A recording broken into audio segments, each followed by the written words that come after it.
سوال یہ کہ کیا اسلام کے اندر وراثت میں سے عورت کو مرد کے مقابلے میں کیا آدھا حصہ دیا گیا ہے، اور کیا یہ ظلم نہیں ہے کہ عورت کی ضروریات بھی ہیں مرد کی ضروریات بھی ہیں، تو پھر عورت کو مرد کے مقابلے میں نصف حصہ کیوں دیا گیا ہے؟ جیسے کہ قرآن مجید کے اندر للذکر مثل حظ الانثیین، کہ مذکر کے لیے دو عورتوں کے برابر حصہ، یعنی اس سے ڈبل جو دیا جاتا ہے کہ یہ عورت کے ساتھ ظلم ہے، اس کی تذلیل ہے اور اس کے حق کے اوپر جو ہے وہ ڈاکہ مارا گیا ہے، تو لہٰذا یہ قانون اسلام کا درست نہیں ہے۔ تو اس کا جواب یہ کہ پہلی بات یہ ہے کہ آپ اصحاب فرائض کو دیکھیے کہ اصحاب فرائض جن کے حصے قرآن و سنت کے اندر بیان ہوئے کہ انہیں ترکے سے میراث سے اتنا حصہ ملے گا، تو ان میں 4 مرد شامل ہیں، جن میں باپ ہے، دادا ہے، خیفی بھائی ہے اور ہسبینڈ یعنی شوہر ہے۔ یہ 4 افراد مرد حضرات ایسے ہیں جن کو وراثت سے حصہ ملتا ہے۔ اصحاب فرائض ہیں جن کے حصص شیئرز بالکل فکس جو ہے وہ کر دیے گئے ہیں، اور ان کے مقابلے میں عورتیں 8 ہیں جن کو حصے جو دی جاتے ہیں، جن کو اصحاب فرائض میں شامل ہیں، ان کے حصے جو مقرر ہیں، وہ بیوی ہے، بیٹی ہے، پوتی ہے، حقیقی بہن ہے، اور الاتی بہن باپ کی طرف سے بہن، خیفی بہن ماں کی طرف سے بہن، اور ماں بھی ہے اور جدہ صحیحہ بھی ہے۔ تو آپ دیکھیے اگر انہیں 4 مردوں کو دگنا ملتا ہے تو 8 حصے ہو گئے،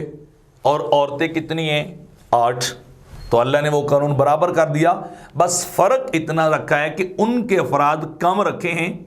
مردوں کے، اور عورتوں کے افراد جو ہے وہ زیادہ رکھ دیے ہیں، تو لہذا یہاں بھی لیول ہو جاتا ہے، یہاں بھی اس انداز میں برابری جو ہے وہ کی گئی ہے۔ دوسری بات یہ ہے کہ آپ کبھی مرد اور عورت کی جو ہے وراثت کا جائزہ لیں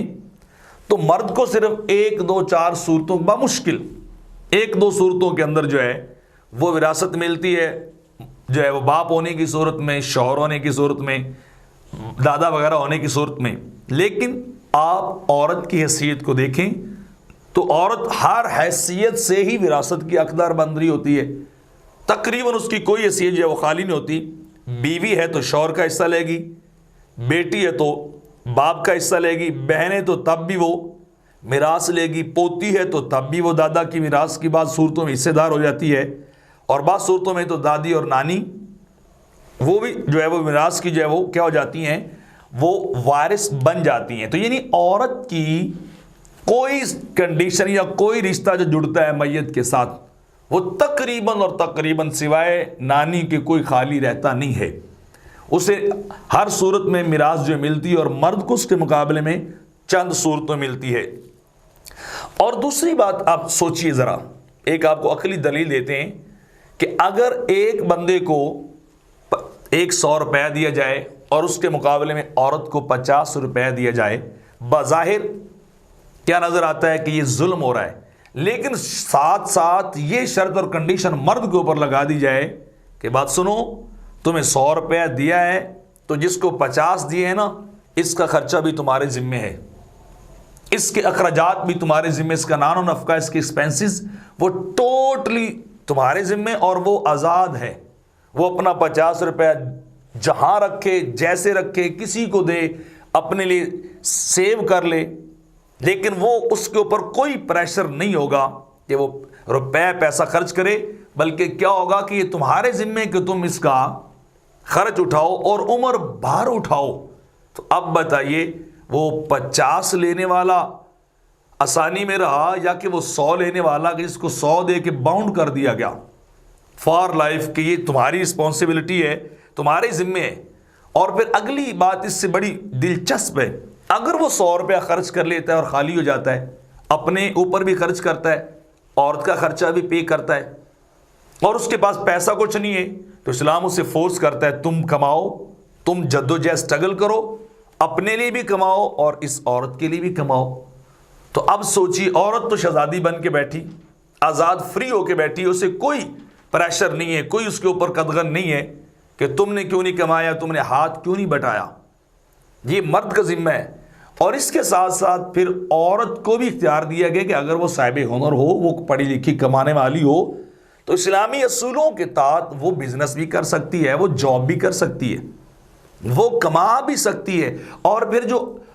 کمائے گی وہ کمائی اسے اپنے میاں کو دینے کی پابندی نہیں ہے کہ تم کما رہی ہو تو چلو اس کے ساتھ 50-50 شیئر کرو, گھر کے خرچے آدھے آدھے بھرو, نہ کوئی کنڈیشن نہیں ہے, کوئی کسی قسم کی شرط نہیں لگائے گی. وہ خرچہ لے گی مرد سے, میاں سے, شوہر سے, اور اپنا رکھے گی بچا کے, اپنی جیب خرچ رکھے, اپنے للو تللوں میں لگائے, اپنی لائف کو جیسے گزارے, وہ سارا اسی کا ہے. شوہر اس میں سے ذرہ بھر بھی لینے کا روادار نہیں, اور نہ ہی جو ہے کسی طرح کا قانون جو ہے اسے یہ فورس کرے گا کہ اسے اختیار دیتا ہے کہ عورت سے حصہ لے. تو آپ دیکھیے آسانی میں عورت رہی ہے, وہ ایک بار کا 50 روپے زیادہ لے کر, ڈبل لے کر مرد جو ہے وہ آسانی میں رہا. تو ذرا بندہ غور سے سوچے صحیح, کسی بھی صورت تو عورت ہر طرح سے ہی سیف اینڈ ساؤنڈ ہے, اور عورت ہر طرح سے ہی مرد کے مقابلے میں اسلام نے اس کو آسانیاں دی ہیں. مرد تو بیچارہ کولو کا بیل بن کے محنت کر کر کے ویسے ہی تھک جاتا ہے, جس حالت میں وہ ذمہ داری اسی کی طرف ہے کہ گھر کو تم ہی نے چلانا ہے. عورت جو ہے وہ گھر کو بالکل جو ہے وہ نہیں چلائے گی, حتیٰ کہ یہاں تک محنت کر کے بھی چلائے, اپنی پراپرٹی کو سیل کرے, اپنی جائیداد کو بیچے, گھر کا خرچہ مرد ہی چلائے گا, اس کی ذمہ جو ہے وہ رہے گا. اور دوسری طرف عورت کو ان تمام معاملات سے آزاد کر دیا گیا. تو بتائیے, ایک بار 100 لے کے عمر بھر کی ٹینشن خریدنے والا مرد وہ بیچارہ جھنجھٹوں میں مبتلا رہے گا کہ وہ جو شہزادی ہے جس کو کوئی فکر نہیں, وہ بیٹھے گھر میں صاف ستھری رہے, محنت کی اس کو کوئی پرابلم نہیں ہے, دھوپ چھاؤں کی اس کو کوئی مسئلہ نہیں ہے. جبکہ اس کے مقابلے مغرب اگر عورت کو مرد کے برابر لا رہا ہے, اس کو 50% دے رہا ہے, تو عمر بھر عورت کو شریک کرتے ہیں ہر خرچے میں, ہر چیز میں. محنت بھی کرو, جاب بھی کرو, بچے بھی پیدا کرو, بچوں کی تربیت بھی کرو, پالو پوسو بھی, اور ساتھ ساتھ مرد کو کما کے بھی پیسے آدھے دو, ہاف پیسے اسے تم دو, 50% اسے دو. تو بتاؤ وہ عورت آسان رہے گی کہ وہ عورت جو اسلام کے دامن میں پناہ لی ہوئی ہے. تو یہ ایک سراسر جو ہے وہ جھوٹ اور غلط بیانی یا مس انڈرسٹینڈنگ ہے کہ عورت کو آدھا حصہ جو ہے دیا جاتا ہے. آدھا حصہ نہیں دیا جاتا, اس کے لیے آسائشیں پیدا کر دی جاتی, آدھا حصہ دے کر بھی اسے آزاد کر دیا جاتا ہے, اور جس کو پورا حصہ دیا جاتا ہے ڈبل, اسے عمر بھر کے لیے باؤنڈ کر دیا جاتا ہے کہ یہ تمہارے اوپر ذمہ ہے, it is your responsibility to you pay